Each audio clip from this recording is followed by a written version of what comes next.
Mayer Histocompatibility Complex es una región genética formada por un conjunto de genes con alto polimorfismo cuyos productos se expresan en la superficie de todas las células nucleares del organismo. Vamos a ver que hay excepciones, pero esta es la definición en sí. Si no nos acordamos qué es polimorfismo, el polimorfismo, en lo que se refiere, hablando de genética, en este caso específico de genómica, es la presencia de dos o más formas variantes de una secuencia específica del ADN que puede producirse entre diferentes personas o poblaciones. Eso quiere decir de que de una u otra manera el polimorfismo que existe entre ustedes es lo que da como consecuencia las diferentes posibilidades, las diferentes formas de combatir un determinado antígeno, una determinada bacteria, un determinado virus, etcétera, etcétera, etcétera. Entonces, no es que sea malo, hablamos del polimorfismo como una posibilidad que nos da, una posibilidad más que nos da de cómo combatir el antígeno.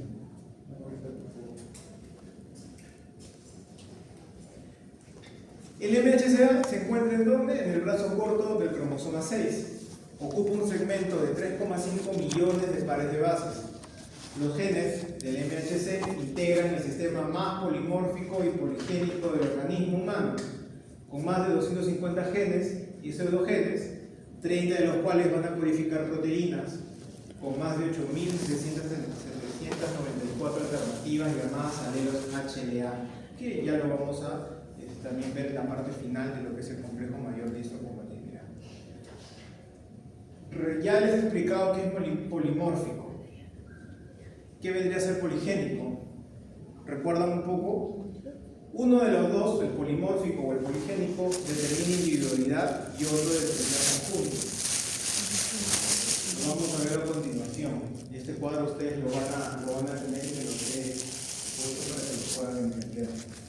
Cuando hablamos de poligenia, vamos a determinar como un rasgo que está controlado por la acción combinada de varios genes. Esto quiere decir de que van a participar muchos genes para determinar un rasgo. Cuando hablamos de polimorfismo, es un mismo gen que presenta diferentes variantes llamadas alelos. Esto solo va a involucrar a un solo gen y esto a varios, ubicadas en diferentes locis que vendría a ser las zonas donde se ubican los genes. ¿Qué tipo de herencia o cómo se determina esto? La poligenia no sigue las leyes mendelianas, el polimorfismo sí sigue las leyes mendelianas. Forma de expresión: se produce una variante continua entre los individuos. Y esto, el polimorfismo genético, produce diferencias específicas y definidas. Entonces, ¿qué ejemplo básico para que se nos quede? La herencia poligénica, cuando hablamos de que el MHC es bastante polimórfico y poligénico, quiere decir que está relacionado como, por ejemplo, hablamos de poligenia cuando todos los genes determinarán estatura, color de ojos, inteligencia, predisposición a la diabetes, por ejemplo. Hablamos de polimorfismo cuando hablamos de sistemas ABO, por ejemplo, los SNPs, ustedes ya podrán recordar en biología molecular, el color de pelaje en animales. Entonces, estos son rasgos individuales específicos y estos son rasgos más complejos. La poligenia, la herencia poligénica también nos determina el tema de investigación en poblaciones, porque determina la mayor cantidad. Ya más o menos tenemos ellos presentes. ¿Cuáles son las características del MHC? Es un complejo de genes relacionados entre sí, se heredan de acuerdo con la ley de Mendel, está presente en el genoma de los vertebrados, codifica para 3 familias de moléculas, la clase 1, la clase 2 y la clase 3, hay alto grado de polimorfismo, como ya lo hemos indicado, hay una herencia en haplotipo. El haplotipo es vendría a ser lo que nosotros conocemos como herencia no completa, sino herencia de tanto de padre como de madre. Moléculas que unen y presentan péptidos al receptor de los linfocitos T. Básicamente, el complejo mayor de histocompatibilidad va a ser el encargado de poder presentar a los receptores de los linfocitos T, en este caso los linfocitos T, los antígenos de forma exógena o endógena, porque el linfocito T no puede discriminar o no ataca de forma directa, necesita que le presenten a los antígenos para poder hacer este sistema de defensa. Ese es el cromosoma 6. En ese extremo, en el brazo corto, en esa ubicación, vamos a tener los genes HLA, los de clase 1, clase 2 y clase 3. Los de clase 1 van a determinar al complejo mayor de histocompatibilidad de clase 1 y los de clase 2 van a determinar al complejo mayor de histocompatibilidad de clase 2.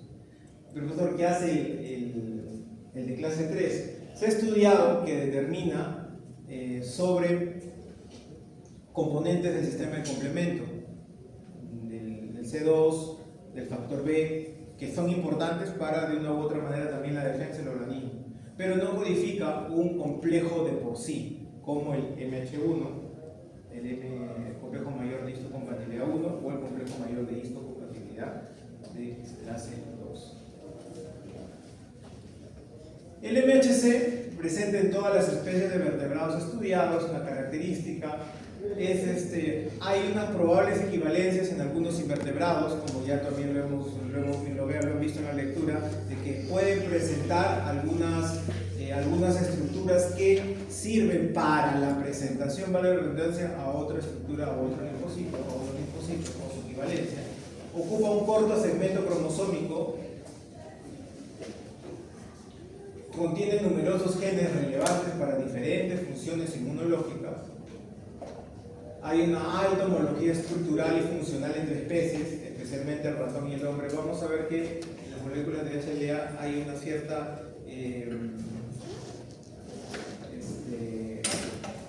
analogía, como en la mayoría de situaciones genéticas se ha comparado todas las estructuras del ratón, son las que se han estudiado primero, y a comparación cuando ya se tuvo todo el genoma del hombre, había ciertas similitudes. En 1958 el profesor Jean Doucet ganó el premio Nobel de Medicina porque fue quien descubrió este complejo mayor de histocompatibilidad. En base a un experimento que adicionalmente dio el primer fundamento para las pruebas de compatibilidad. Lo que él hizo es tomar las sangres de pacientes que habían sido politransfundidos. Luego de tomar las muestras, lo que hizo es captar los sueros y los enfrentó con otros leucocitos.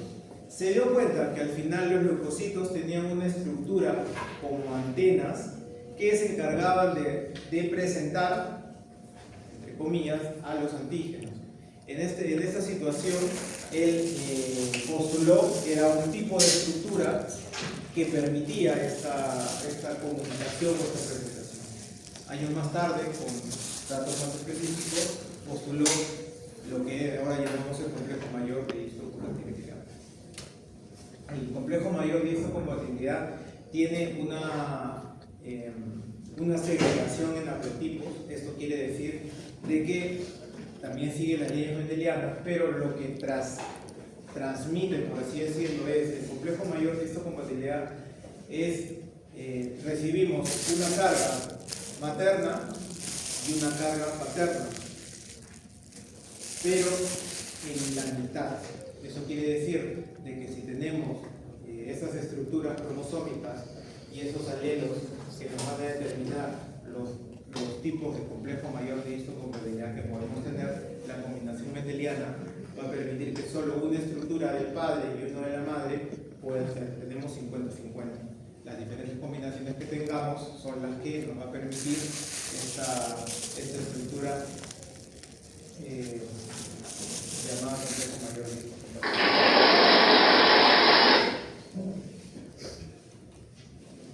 El MHC humano está basado en el HLA, el Human Leukocyte Antigen. Son los antígenos humanos leucocitarios, son los antígenos que están en los leucocitos, que están presentes en el brazo corto, brazo largo. Brazo corto. Corto. El MHC en el ratón es llamado el H2, el histocompatibility 2. Está ubicado en su cromosoma 17. Los pollos, los caballos, los conejos, las ratas, los cerdos, los hamsters tienen de una u otra manera su equivalente. Se llama DLA en los perros domésticos, FLA en los gatos domésticos, POLA en los bovinos, NHP en los primates, LRTI en las ratas, el SLA en los cerdos. Tenemos el HLA1 y HLA2 que determinan los complejos tanto 1 y 2. Y en el ratón se habla de H2. Los genes del MHC tenemos los de clase 1 o 1A, que son los llamados clásicos, y están involucrados en la presentación del antígeno. Tenemos el HLA, el HLA-A, el HLA-B, el HLA-C. Tenemos los de clase 1B o llamados no clásicos. Ahí tenemos los HLA-E, F, los G. Tenemos los de clase 2 que están involucrados también en la presentación de antígenos. Ahí tenemos el HLA-DR, el DHLA-DP, el HLA-DQ. Tenemos los de clase 3 que son los que se encargan de sintetizar, como les había mencionado, diferentes factores o componentes del complemento, ya sea vía clásica o vía alterna. Son genes codificantes, los de clase 3, de moléculas que actúan en eventos tempranos de presentación de antígenos. Habíamos recordado que el sistema de complemento se encarga de una defensa también temprana. Son codificantes de enzimas y citoquinas también, aparte del componente del complemento.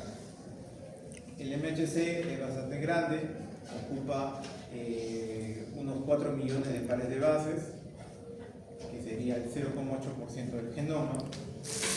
La versión HLA1 cubre unos 2000 kilobases, la HLA2 tiene unos aproximadamente 900 kilobases, y esta es la estructura un poco más específica de lo que les había mostrado en el dibujo anterior. Tenemos el cromosoma, el brazo corto, y en esta región que se amplía está dividida clase 1, clase 2 y la clase 3. Entonces nosotros vamos a tener los de clase 2, que es esta parte celeste, todas las estructuras aleogénicos que nos va a permitir determinar el HL de tipo 2. Cuando hablamos del HL de tipo 3, vamos a tener esta sección verde y son estas estructuras que van a codificar. ¿Qué codificaba el HL3? Factores del sistema de complemento. Factores del sistema de complemento, algunas citoquinas, etc. Y los de clase 1 tenemos acá en la sección naranja, todos estos estructuras que van a determinar. Esas son las posiciones que de una u otra manera van a determinar el complejo mayor. Los lugares donde están ubicados, ya todos lo sabemos, son los locus. El de clase 1 están ubicados los locus A, B y C, los lugares donde están, que van a codificar las moléculas clásicas, HLA-A, HLA-B y C, y las no clásicas E, F, G y CD1. Los genes de clase 2 van a estar ubicados en 3 principales locus, el DP, el DQ y el DR, que van a codificar a sus equivalentes, HLA clase 2, DP, DQ y DR. Las moléculas no clásicas, las TAP, las LMP y DM, que son transportadoras intercelulares de las moléculas clase HLA 1 y 2, porque también codifican para ellas mismas. Los genes de clase 3 son habitualmente genes conocidos como la región del complemento, porque la mayoría sintetiza causa del complemento. Están ubicados en gran zona del CMH clase 1 y clase 2, codifican varias proteínas, como habíamos hablado,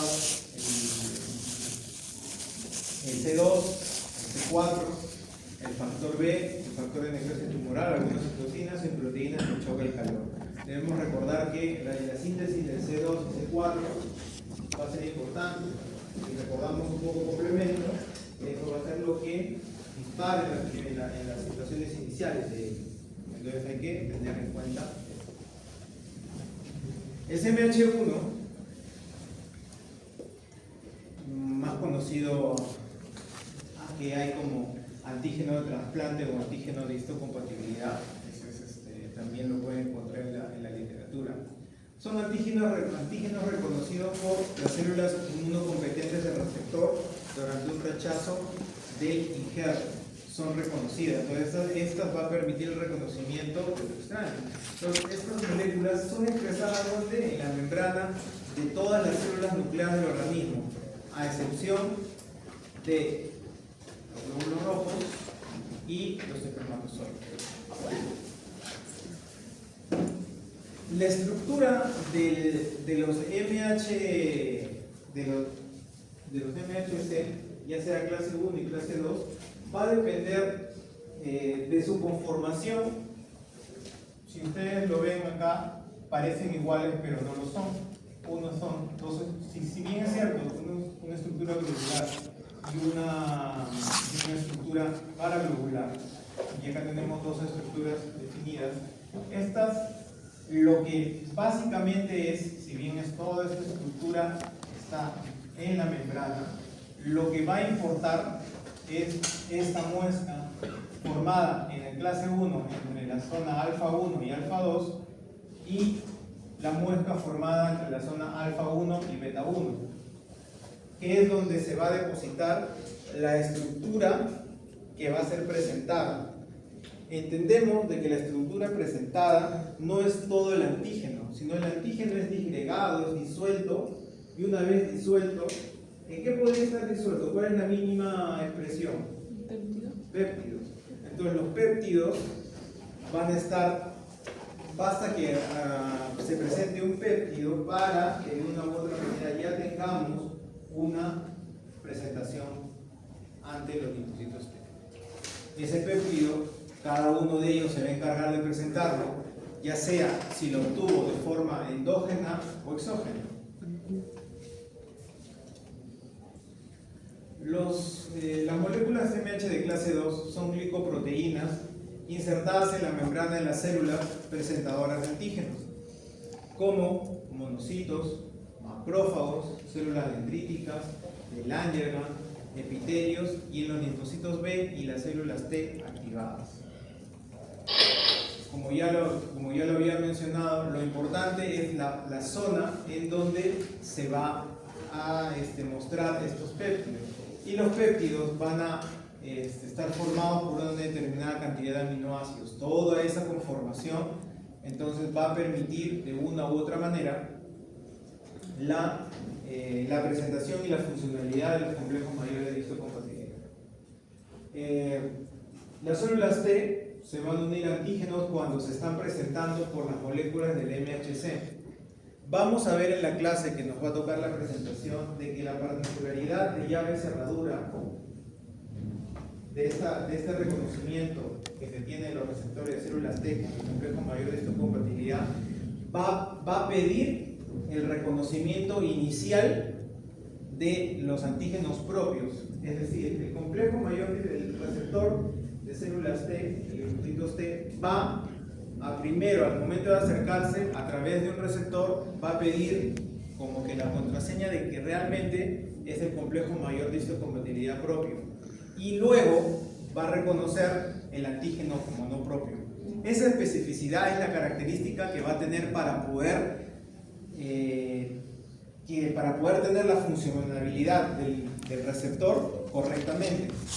Este reconocimiento va a ser a través de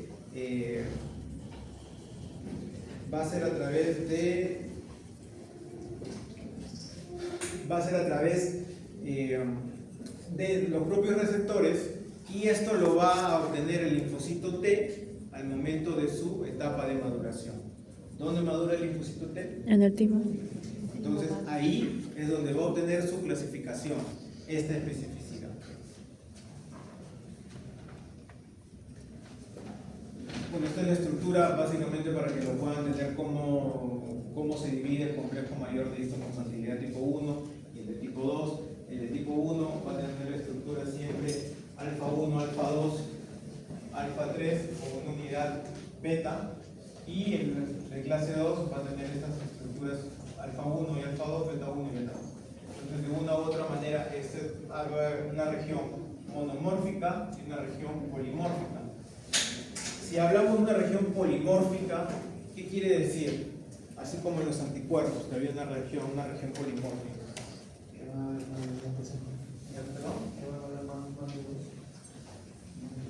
Va por ahí. No solo más de dos, sino que va a determinar, habíamos hablado de polimorfismo, entonces va a determinar la cantidad de variantes que puede haber en la presentación de los antígenos del péptido. Entonces, esa es la característica del complejo mayor de histocompatibilidad. La región MHC1 es la región más telomérica. Aquí se ubican los genes de clase 1 en los locus ABC para cerrando el concepto, y son los que codifican a las moléculas no clásicas F, G, H, I, Y y J. La región MHC, nuevamente repitiendo, tenemos la sección de P, de R, con los locus de P, de Q y de R, que van a codificar las moléculas HLA de P, de R y de Q.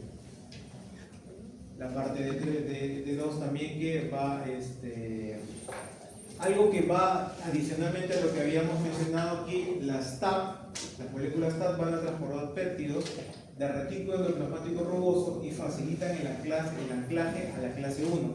Entonces el MHC también va a sintetizar esto, ¿no?, para colaborar con el MHC1. Los genes LAMP o LMP2 y LAMP o LMP7 codifican para subunidades proteicas que catalizan y convierten protosomas estándares en inmunoprotosomas y generan péptidos más eficientes. Vamos a ver también en la clase, cuando veamos esta presentación de antígenos, ya conociendo esta estructura del complejo mayor de histocompatibilidad, cómo el proteosoma es una parte importante al momento de la presentación del antígeno. Los genes DB van a codificar para moléculas de tipo clase 2 que facilitan la carga de péptidos antigénicos hacia moléculas de MHC de clase 2. También van a sintetizar el DM, que va a permitir la carga de péptidos. La carga se refiere al momento de llevar al mismo complejo mayor de histocompatibilidad a los péptidos antigénicos. Del MHC3 debemos recordar que sintetizan componentes del complemento, el C2, el C4 y el factor B, proteínas relacionadas con la inflamación, que también hemos visto que son importantes, como las citoquinas, como el factor de necrosis tumoral alfa, o las que indican el choque de ARN. Tridimensionalmente, en esta estructura, lo que vemos en sección rojo es todo el surco donde se presenta el antígeno. Este es el surco de presentación de clase 1.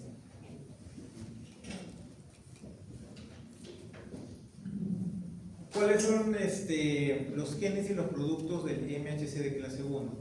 Hay tres clásicos, como ya lo habíamos mencionado: el A, el B y el C, que van a codificar HLA, al B y al C.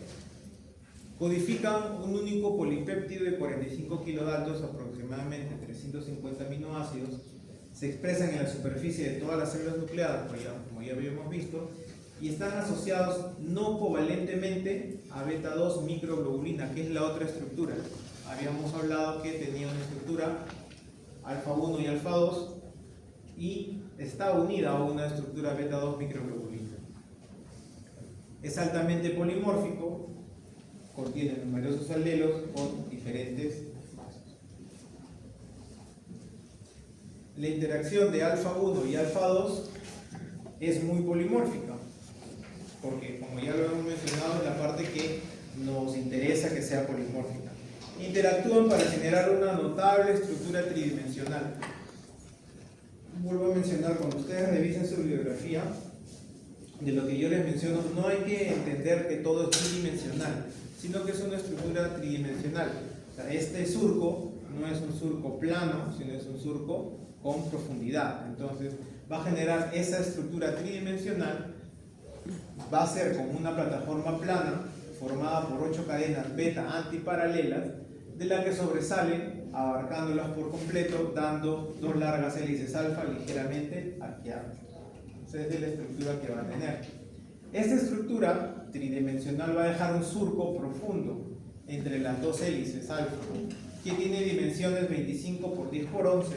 Este surco o hendidura es el sitio destinado a albergar el péptido procesado.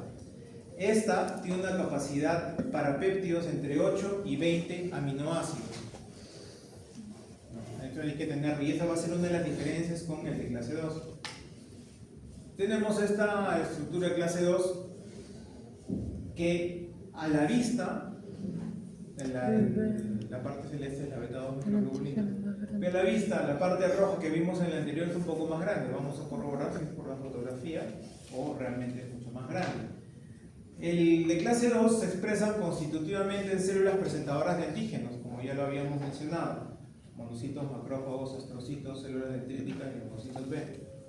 Se pueden expresar transitoriamente en otros tipos celulares, como el endotelio vascular, por ejemplo, bajo determinadas condiciones. Altamente polimórficos, eso es algo que siempre se les está acotando, salvo excepciones como el gen DRA humano, que es la excepción a la regla del polimorfismo. No es tan polimórfico el DRA humano. Al no ser tan polimórfico, antes de darle la respuesta, al no ser tan polimórfico, ¿cuál sería la desventaja? No poder reconectarse. Si el profesor ha dispuesto como P de diapositivas, que es la ventaja que sean altamente polimórficos, y hay una excepción que es el DRA, que no es tan polimórfico, ¿cuál sería la desventaja? De que no van a ser reconocidos. ¿No habría variantes? ¿Y cuál sería la desventaja de no haber variantes? No puede unirse a Tendría que haber una inmunidad adaptativa. De que no es específico. no podría tanto. unirse o reconocer. Ya lo voy a expresar de otra manera. Si necesitamos el polimorfismo para que pueda reconocer, para que pueda presentar, etcétera, etcétera, para defender, la idea de el que no haya mucho polimorfismo en el DRA humano podría tener que ver directamente con el rechazo, ya que si no hay mucho polimorfismo, ya que si hay excepciones del polimorfismo en el DRA humano, o sea, es una ventaja que no haya muchas variantes del DRA humano.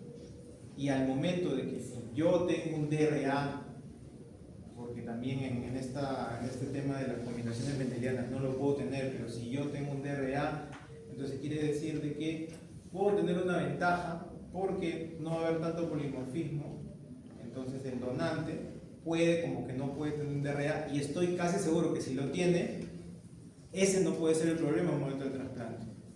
Debemos recordar que para el trasplante, adicionalmente al grupo sanguíneo, que eso es lo básico, el HLA debe ser casi similar para que no se reconozca el huésped, o para que en este caso el que va a recibir el órgano no lo rechace. Entonces, esa podría ser una ventaja al tener el gen DRA humano no tan polimórfico.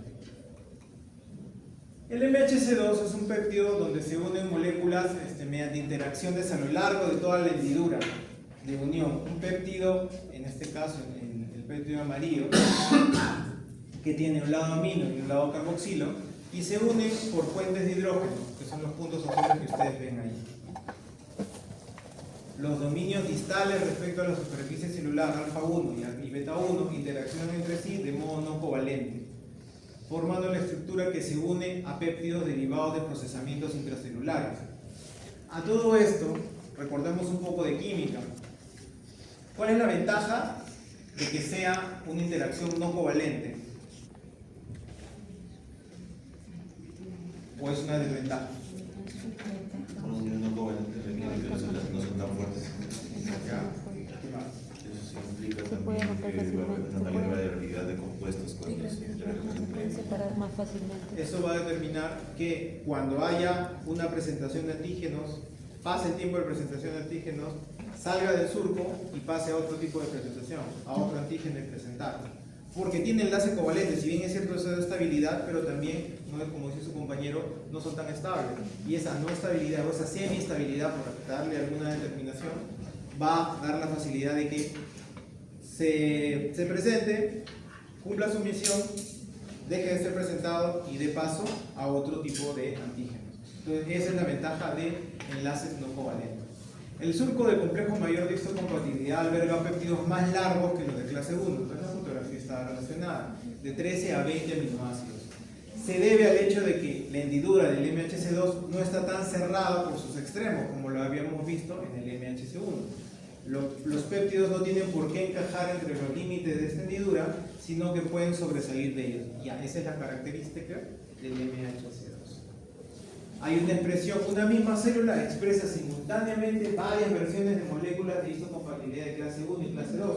No solo una molécula puede tener clase 1, también puede tener también clase 2. Porque vamos a ver, como ya lo habíamos mencionado, que es importante que las células presentadoras de antígenos, porque las células presentadoras, si hablamos de la máxima de que el MHC1 está presente en todas las células nucleadas, ¿las células presentadoras de antígeno tienen núcleo? Células presentadoras. ¿Las células presentadoras de antígenos tienen núcleo? Si tienen núcleo, entonces pueden ser MHC1. La máxima del MHC2 es que está presente en todas las células presentadoras de antígenos.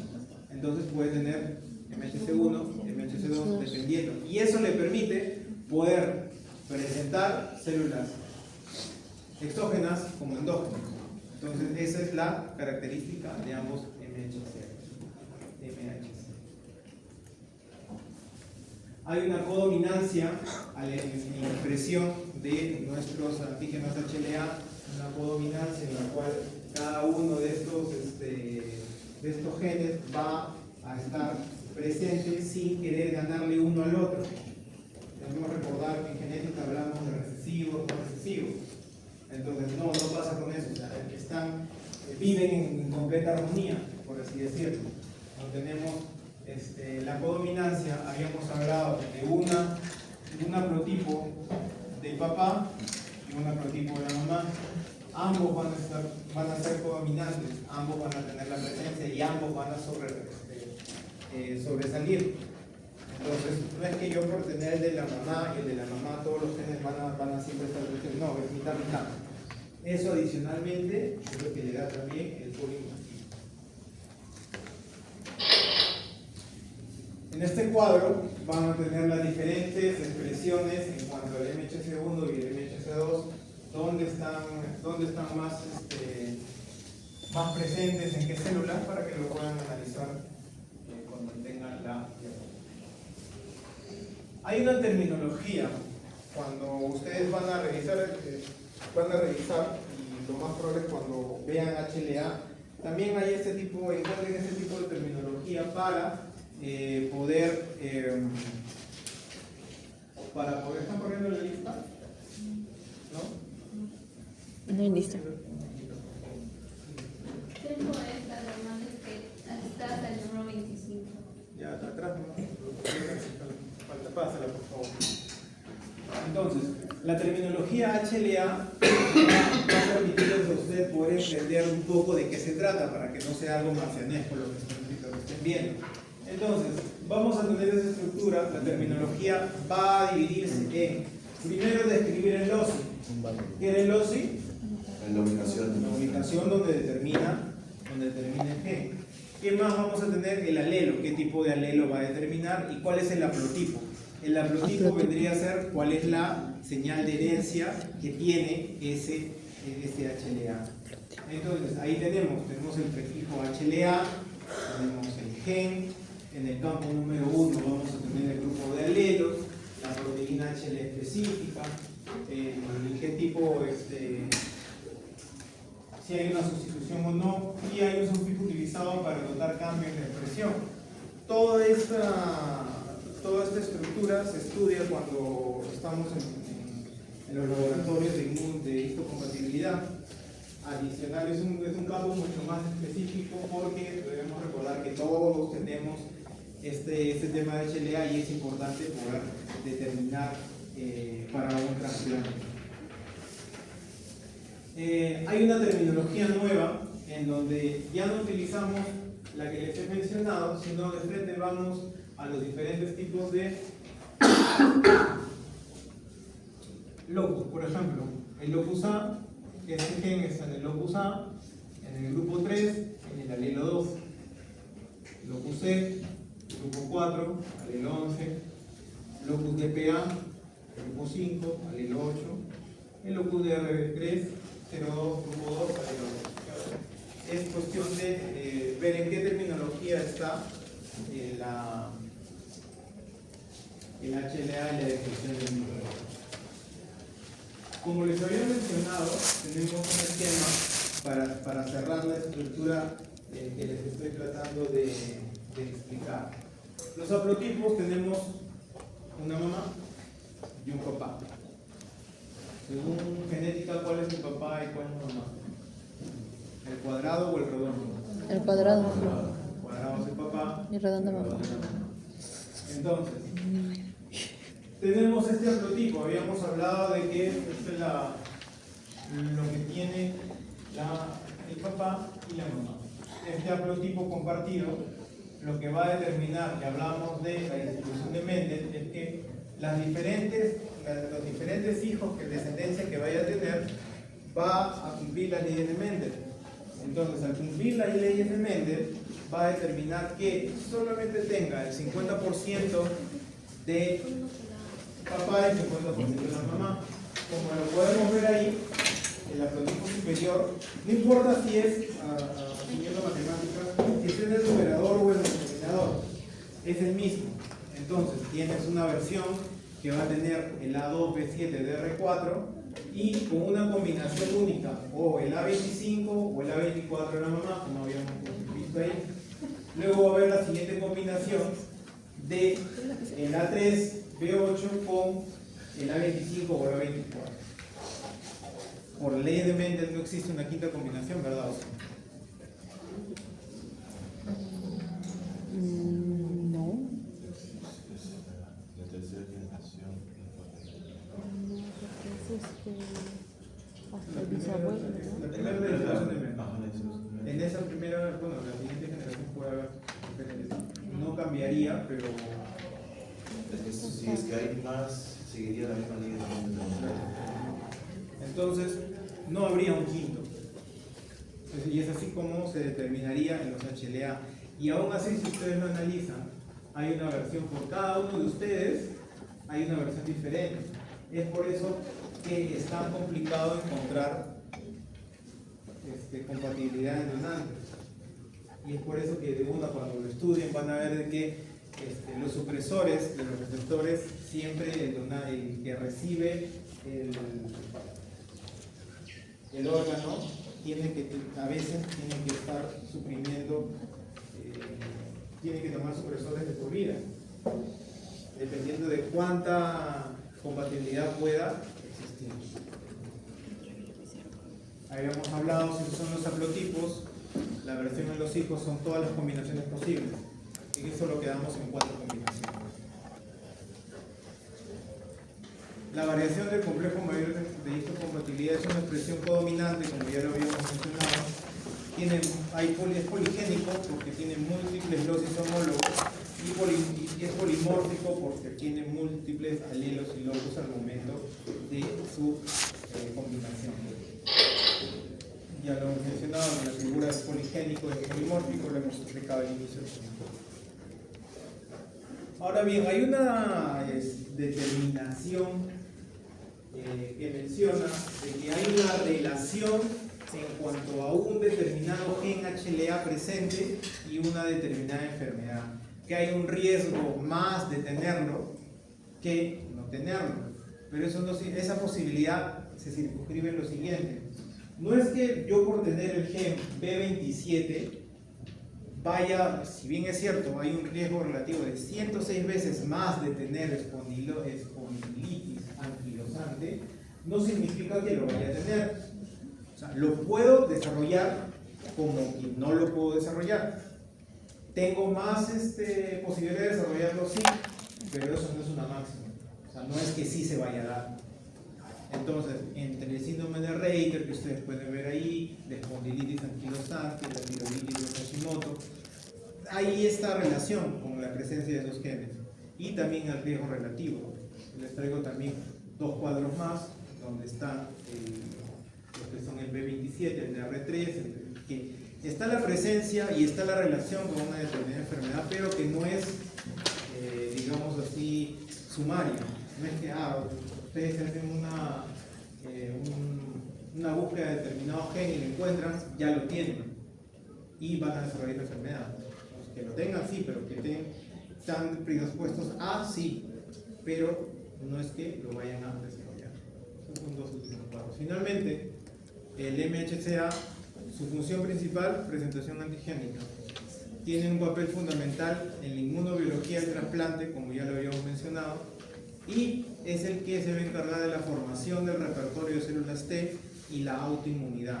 Va a estar relacionado, porque debemos recordar que si el repertorio de células T primero necesita recordar o primero necesita identificar moléculas antigénicas del complejo mayor de histocompatibilidad, va a necesitar que sea entrenada para su propio repertorio, para saber, ya, este receptor es propio y este va a ser no propio. Entonces, acá a partir de este antígeno reconozco el surco de presentación de antígeno. ¿Hasta acá alguna pregunta?